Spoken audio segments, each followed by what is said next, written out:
I never wanted to go camping anyway. But Jake, my roommate and self-proclaimed outdoors guru, had been hounding me for weeks. "You've never lived till you've slept under the stars, man," he'd say, tossing his faded Penn State hoodie into his overstuffed hiking pack. "Trust me, this spot in Pennsylvania, pure silence.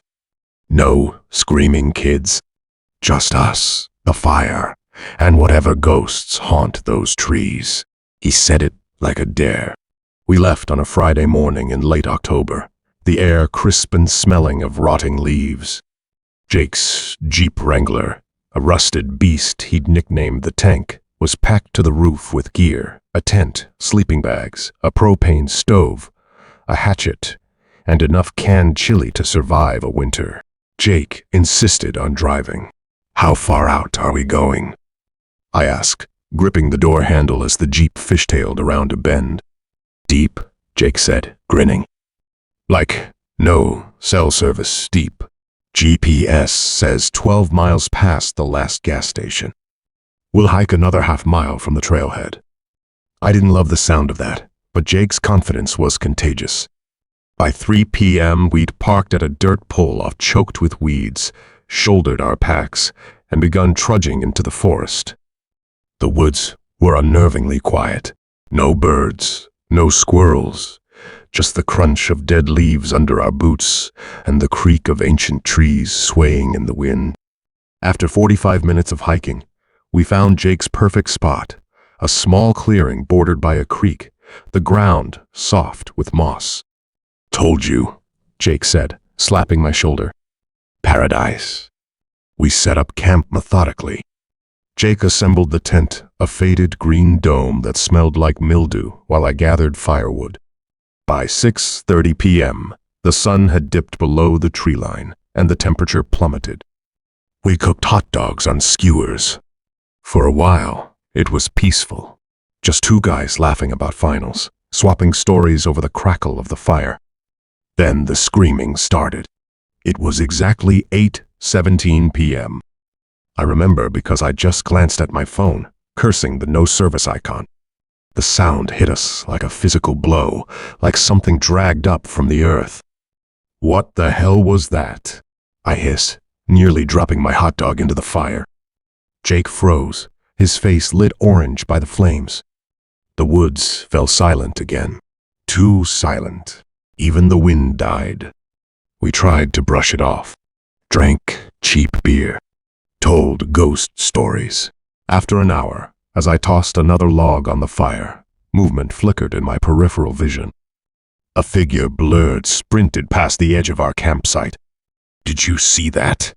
I lurched to my feet, beer can crumpling in my grip. Jake stood too, squinting into the blackness. "See what?" "A woman. She just ran past the tent." Then, another scream tore through the night. Closer this time. Raw. Desperate. "Help, please." A woman's voice. We both bolted toward the sound, flashlights slicing through the dark. The beams trembled in our hands. "Hello?" Jake shouted. "Where are you?" No answer. Just the thud of our footsteps and the ragged sound of our breathing. We searched for 10 minutes, circling the campsite, but found nothing. No woman. No footprints. Maybe it was a lost hiker," Jake muttered, but his face was ashen. We returned to the fire, too rattled to speak. The woods felt alive now, every rustle a threat. At 10:30 p.m., the screams came again, closer, louder. Then silence. Absolute, suffocating silence. Jake and I stared at each other, the unspoken truth hanging between us. Someone's out there. And they're not okay. We packed in under minutes. Didn't even dismantle the tent, just yanked the stakes out, shoved the whole collapsed mess into the Jeep, and threw our gear on top. Jake revved the engine. We just moved our truck a few miles away from the spot, and "Call 911, he snapped, swerving to avoid a boulder. I fumbled with my phone, hands shaking. "No service. Wait. 1 bar." The call Connected, staticky, and broken. Emergency services? We're in the woods, near Route 219, I think. Someone's hurt. There's a woman screaming. Sir, your location? The Jeep hit a pothole, and my phone flew into the footwell. Shit. Jake, slow down. Not a chance, he growled, flooring it.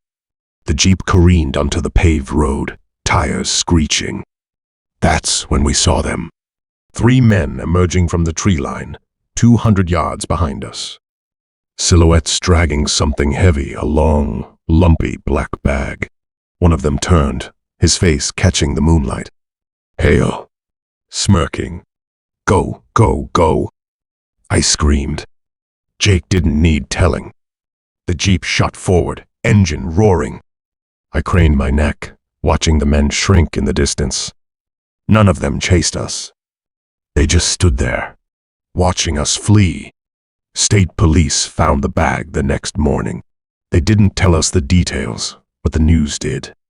A hiker had reported a foul smell near the trailhead. Inside the bag, human remains. Female. Dental records and her ID, a 24-year-old nurse from Pittsburgh who'd vanished a week earlier. The cops questioned us for hours, but we couldn't describe the men, just shadows, smirks, and that god-awful bag. No arrests. No leads. The case went cold. Jake sold his camping gear on Craigslist the next week. I started locking my dorm room window, even on the 3rd floor.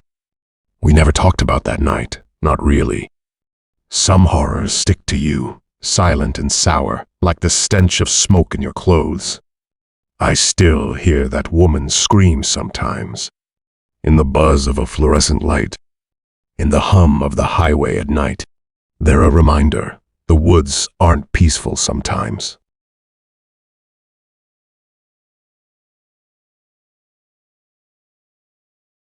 This happened when I was 12 years old. I'd never been camping, but Danny, my friend, was a veteran. His dad took him hunting every fall. So, on June 14, 2008, we boarded a rattling bus with 20 other boys, our backpacks stuffed with bug spray and comic books, and rode 3 hours into the forest. The camp was exactly how Danny promised, a cluster of wooden cabins perched on the edge of a glassy lake, surrounded by pines so tall they seemed to scrape the sky. Our counselor, a college kid named Zach, with a wispy goatee and a "Don't worry, be happy" tattoo, assigned us to cabin 7. It smelled like mildew and Axe body spray, with bunk beds nailed crookedly to the walls. Danny claimed the top bunk, of course. Better view, he said, though all you could see out the grimy window were more trees. The first 3 days were a blur of cannonballs off the dock, canoe races, and ghost stories around the fire. Zach taught us how to tie knots and gut fish, his voice always tinged with sarcasm, like he was in on a joke we didn't get. At night, we'd lie awake, flashlight beams dancing on the ceiling as Danny whispered about Bigfoot sightings and UFO abductions. My dad says these woods are old, he'd say, lowering his voice, like weird old. I laughed it off until the 4th day. It happened during the afternoon hike. Zach led us to a trail called Eagle's Reach, a steep path that zigzagged up a ridge overlooking the lake. We'd been walking for an hour, sweat soaking through our Camp Whispering Pines t-shirts, when Danny grabbed my arm. "Dude," he hissed, pointing downhill. About 50 yards below, half hidden behind a pine tree, stood a man. He was tall and gaunt, wearing a faded plaid shirt and mud-caked boots. His face was angular, with a sharp nose and sunken cheeks that made him look like a skeleton pressed into skin. But it was his eyes that froze me wide and unblinking, locked onto our group. He didn't move, didn't smile, just watched. "Zach," Danny shouted, voice cracking. "There's a guy down there." Zach jogged over, squinting. "Where?"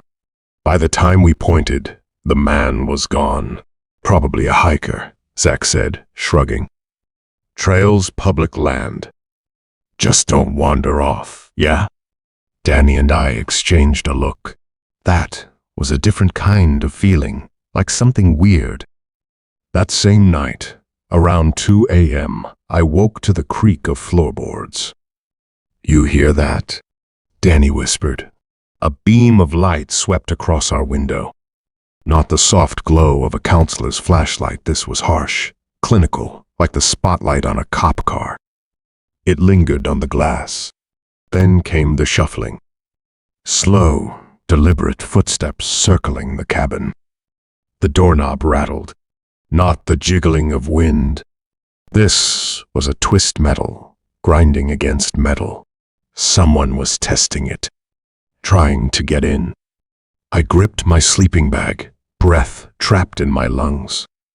Danny's bunk shook as he curled into a ball. The rattling stopped. The footsteps faded. The next morning, a red-headed kid named Ethan from Cabin 3 stormed into the mess hall, eyes bloodshot. "Someone tried to break into our cabin last night," he shouted, slamming his tray onto the table. Saw him through the window. Dude was all hunched over, like he had a hunchback. Had this tool thing, jiggling the lock. The room erupted. Boys shouted over each other, comparing stories. A counselor hushed us, but panic had already spread like a virus. By noon, parents were called. By 3 p.m., the camp director, a grim-faced woman named Miss Porter, announced the session was canceled. "Precaution," she said, though her trembling hands betrayed her. Police arrived. Danny and I were interviewed in Miss Porter's office, a cramped room plastered with outdated fishing licenses. The officer, a bulldog of a man with a buzz cut, took notes as we described the gaunt man and the midnight intruder. 2 days later, the cops found the cave. It was a cave hidden behind thick bushes, resembling a tunnel. It was about an hour's hike from our location, tucked away in a secluded and isolated place. When they explored it, they discovered numerous pictures taken at different times scattered inside.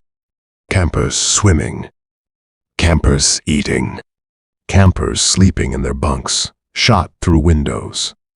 The stalker was gone. Mom and Dad didn't let me go to summer camp again. Danny's family moved to Arizona that fall, and we lost touch. But I still have nightmares about that summer camp visit. Miss Porter sold the camp in 2010. Developers bulldozed the cabins and paved the lakefront into a parking lot. Years have gone by now. Still, this was the most chilling encounter of my life.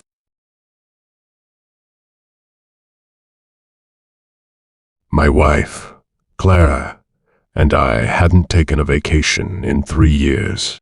Between her nursing shifts and my accounting firm's tax season chaos, we were frayed at the edges. So when she suggested a camping trip to the Chattahoochee-Oconee National Forest in Georgia, somewhere so quiet we'll forget our own names, I agreed. We'd both grown up hiking these woods, but Clara insisted on going deep, miles from the marked trails. We left Atlanta at dawn on a Friday. My old Ford Ranger was loaded with gear, a 4-person tent, sleeping bags rated for freezing temps, a propane stove, and a steel lockbox where I'd stashed my Glock 19. I'd never liked guns, but Clara's brother, a deputy, had shoved it into my hands the night before. The hike-in took 4 brutal hours. We parked at a gravel pull off near Springer Mountain, shouldered our packs, and trudged 5 miles into the backcountry, following a creek Clara swore she remembered from childhood. By 3 p.m., we found her spot, a small clearing carpeted in moss, ringed by skeletal birches. "Told you," Claire said, grinning as she unclipped her water bottle. "Paradise." We set up camp.